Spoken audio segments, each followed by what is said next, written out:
Karamihan sa atin na problema sa ating mga dashboard na namumula.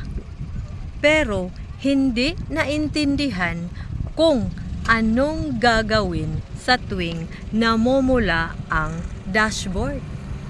Ito ang gagawin natin mga idol. Kung ang 3-second video ang namumula ay kailangan munang mag-upload ng maraming reels. At kung ang 1-minute video ang namumula sa iyong dashboard, ay kailangan mong mag-upload ng long form video.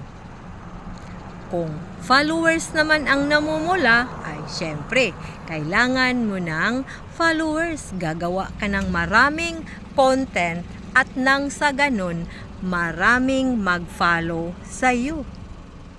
Kung reach naman ang namumula sa iyong dashboard, ay kailangan mo nang mag-post ng napakagandang content at nang marami ang manunood, at saka yun na ang reach. Kasi dumarami na ang views.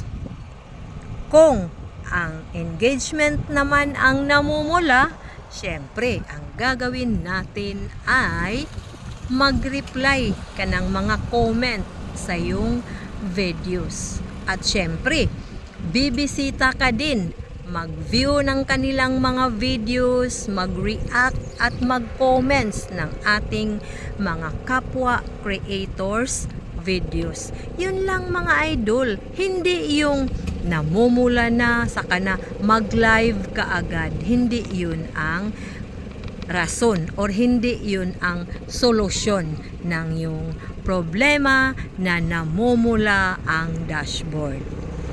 Kailangan lang nating pag-isipan, i-balance lang natin kung ano na ang nangyari sa ating dashboard. Hindi yung pagla-live ang solusyon. Yun lang mga idol, maraming salamat at mag-ingat tayo.